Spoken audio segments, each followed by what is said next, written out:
Hello, good morning from my page again. It's nice to be with you again today. Hello. So I thought I'd jump in really quick today and talk to you what it's like to be truly magnetic. I might also take these glasses off because I know that they create a little bit of a reflection and I don't really need them.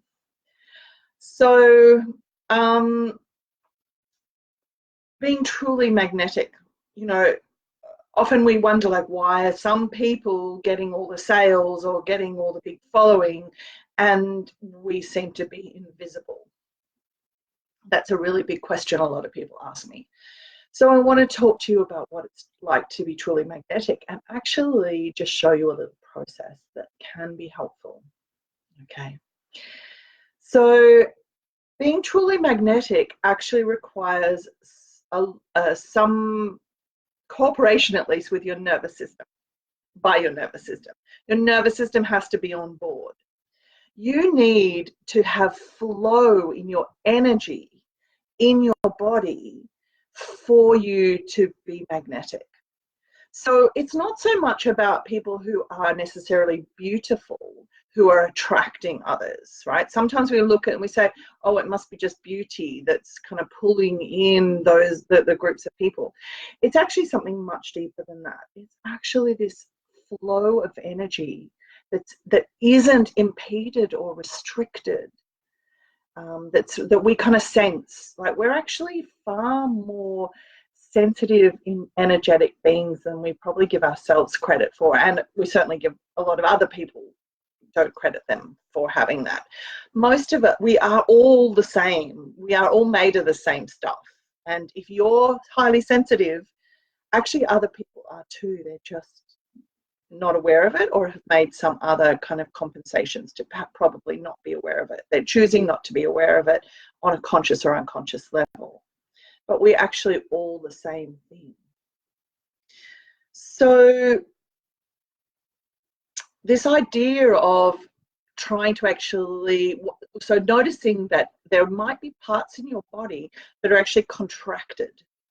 And if they're contracted and restricted, that flow, that free flow, is not going to be there. And therefore magnetism is much more problematic.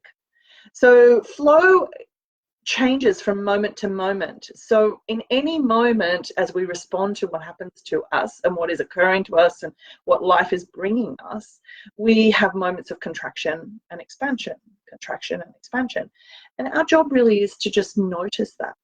I said in yesterday's live, was talking about that the fundamental element of nervous system work is being able to notice and observe. And it's the same thing with this, is we have to be able to notice and observe there's contraction and there's expansion in our nervous system at any time. And then we can choose to respond to that. We can choose to assist with some opening, and we might be able to just take ourselves out, go for a walk, excuse ourselves. There's all sorts of things that we may do in order to say, oh, I'm not really available for that right now. Okay, so in doing that, let's just do a tiny little practice that may make us more available.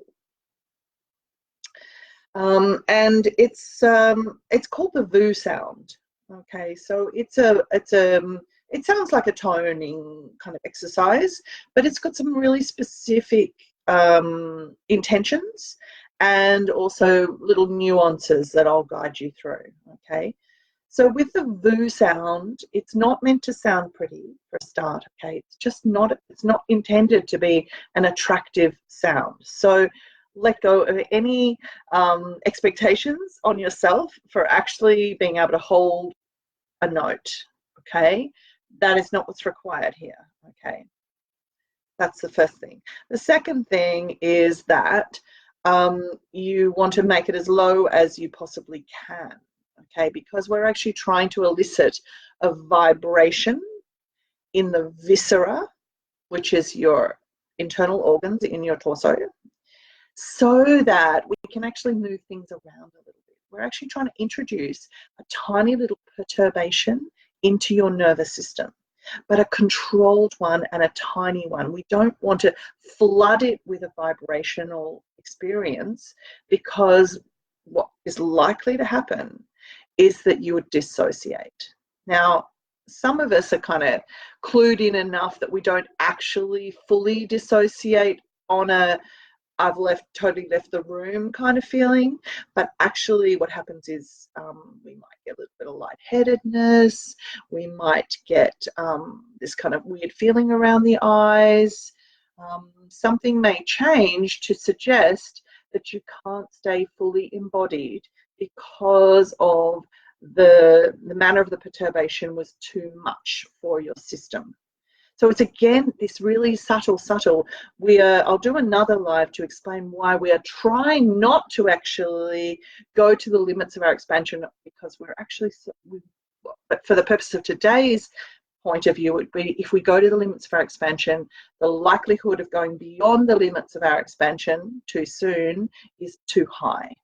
So that'll be enough for today, just to get you to understand we don't want to go as far as we can, because the risk of going over that is too high. Okay, there are actually other reasons as well, but let's just stay for that. So we don't want to go to the limits of our expansion. Therefore, we don't want to go to the limits of our perturbation, the vibration either. Okay. Just to remind you that this exercise is to actually help a little bit more flow in your system, to ease a little bit of the restriction and the contraction in your system, and help making you more available to life, to others, to yourself in particular, and to your body. Right? So these are the qualities that make you magnetic. It's not simply about thinking being magnetic or intending to be magnetic or kind of like shining your light, right? All those things are very intentional, and they're not actually coming from this kind of deep, natural, flowing place, which is actually where our true magnetism lies. Okay. So what I always do is do a cleansing breath first. Okay, so if you remember, we're making the VU sound. We don't care how it sounds, whether it's bad or not, basically. And we don't care, and we want to make it as low as possible.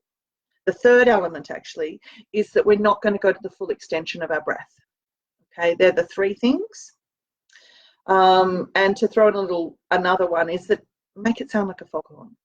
Okay, that's, if you can imagine that you're this foghorn kind of just moving through the mist, that's probably the best way of thinking about making this sound, a foghorn, right? A really low tone foghorn. Okay, it's not going to be pretty. Okay. So here it goes.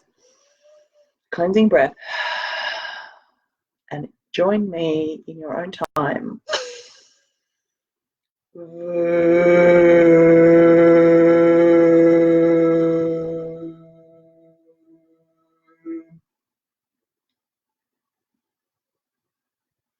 So you'll notice I cut that off early, because I really want to show you how important that is, even though you probably maybe not even joined this time. But it's a really important piece. We're not pushing through until the expiration of our breath. So I don't know if you notice, but my voice has suddenly changed. Okay, because suddenly I'm aware of different things now, and my ears are particularly present. My hearing is particularly present, and I don't feel I need whatever is so the constriction in my body, because I'd actually had some bad news like 3 minutes before I came on here, so I knew that I was going to have some constriction. I knew that it was actually going to affect me, and I thought, well, perfect, I'll just turn up as I am, and then you can actually see in real time what can change. Okay, just from doing this tiny little exercise. I'm not deliberately whispering or deliberately, quietening my voice. It just was no longer necessary, because the constriction in my body is gone, And so it didn't need to kind of work through that constriction. So, you know, like this is a really simple little exercise you can do.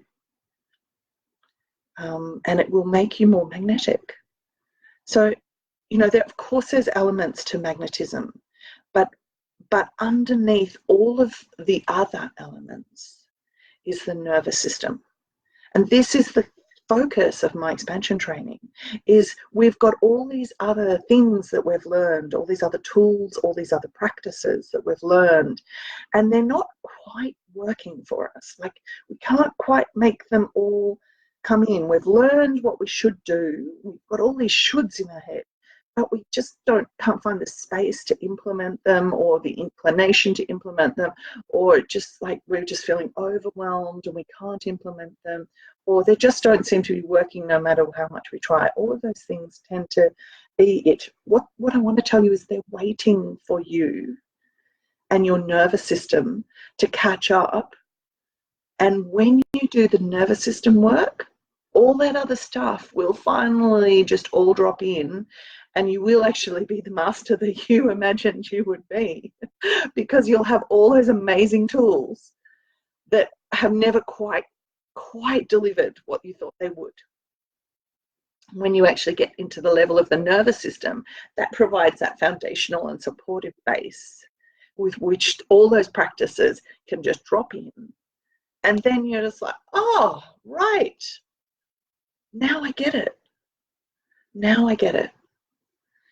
So there are still places on my expansion training available. It's now 1 week until the doors close. We start on February the 27th. There's a bonus at the moment. There are 2 more bonus sessions available if anybody wants to claim their spot on the expansion training. There's a bonus one-on-one session with me that you can claim if you purchase a place on the expansion training. So that's just limited to 2 more. So if you take that up, you can actually get that free bonus one-on-one session if you're one of those first 2 people to do that. All right. If you've got any questions about expansion training, please get in touch. And I'll put a link in the comments. And tomorrow I might come in and talk about shamanism, but I'm kind of just letting each day allow me to inspire me. But I might talk about why I use shamanic principles and concepts to do in the expansion training tomorrow. Okay, so I'd love to hear from you. But if you want to take up your place and get that bonus session, then get in touch, and we'll see you really soon. Okay, I look forward to it. Bye.